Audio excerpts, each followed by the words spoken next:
guys, Miss Crystal here again. Today I'm going to talk to you about succulents. So I brought a bunch of my own succulents into my garden room and put them on the floor here to show you what succulents look like, and I'll teach you a little bit about some of them.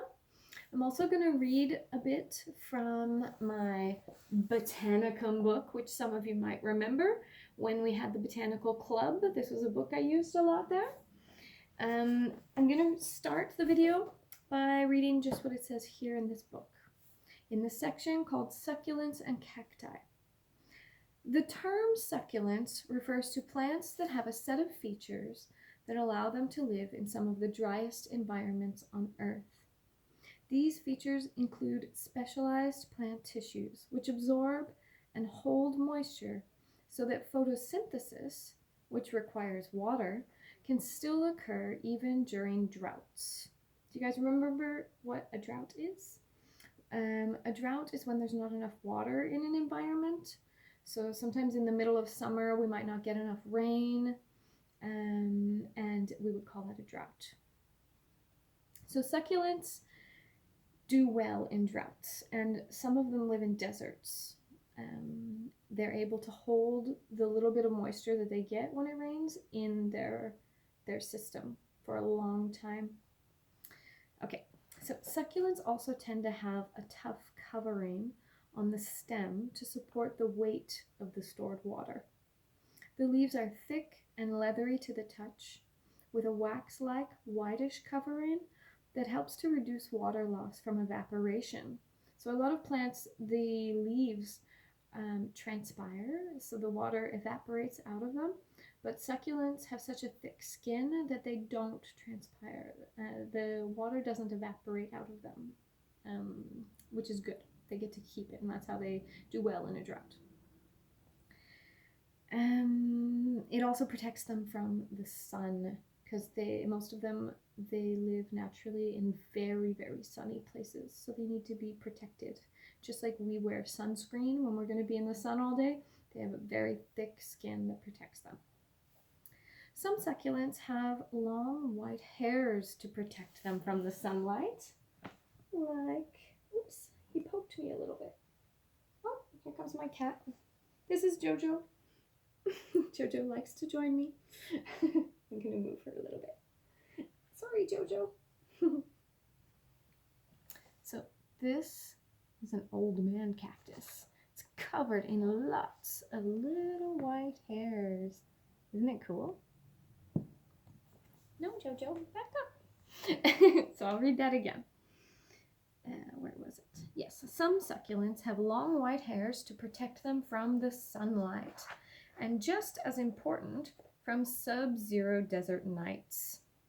During a drought, succulents are sometimes the only green things that grow.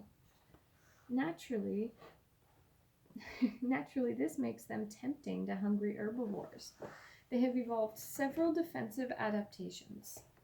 Sorry, my cat is climbing all over me. Can you see her? She's just disturbing the video. Sorry. Okay. And they have evolved several defensive adaptations. Some succulents have a bitter taste, while others have sharp, prickly spines. Perhaps the most extraordinary method of defense is camouflage.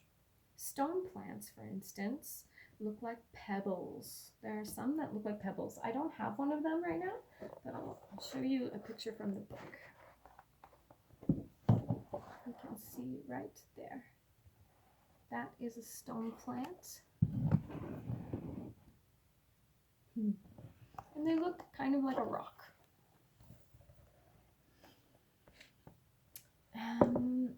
So they look like pebbles until they burst into flower, producing a showy bloom like a big daisy. They're really pretty. Cacti have many of the adaptations listed above, but instead of leaves, they have sharp spines, which are in fact a highly modified form of a leaf. This means that in cacti, all photosynthesis is carried out in the stem. As well as being a highly effective defense against herbivores, the spines also break up the airflow around the plant, reducing water loss from evaporation.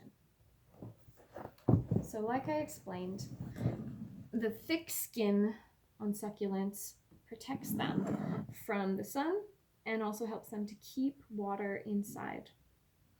And another thing I'm going to tell you about is the way to know if a plant is a cactus or not. So sometimes people think that it's just about whether or not they have spikes, but not all succulents with spikes are cacti. So if you look at this one, for example, it's a little bit tough to see from there. I'll bring you another one closer, like this one. This one, you can see it has little tiny white circles at the base of each spike. And those little white circles are called areoles. That's how you know it's a cactus. If it doesn't have any white spikes, like for example, this one, if you just see a spike but no little areoles, it is not a cactus. Just because it has spikes does not make it a cactus.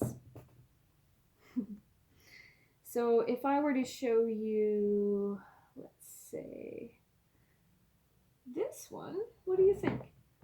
Would you guess that this is a cactus or not? Look closely at it. Think about it for a minute. Do you see areoles?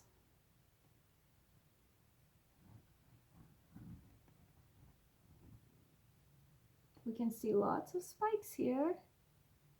Are there any little white circles at the base of the spikes? There are not.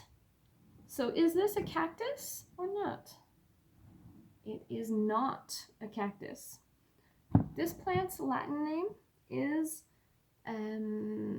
what was it? Euphoria? No. Oh, I'm messing it up.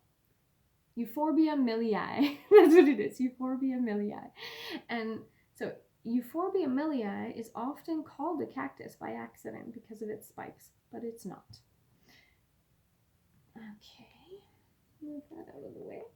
The other thing I want to tell you is about, it's called dormancy.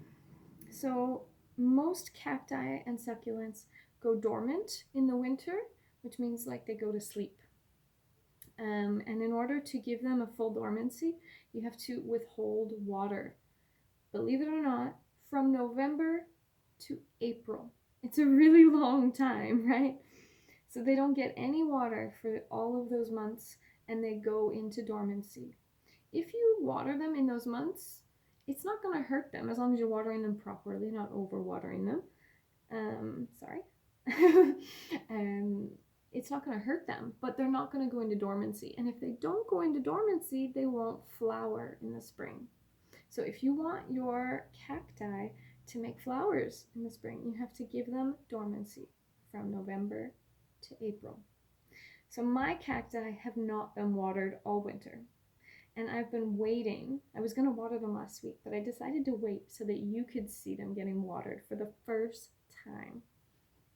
I'm going to get my jug. So let's give him some water.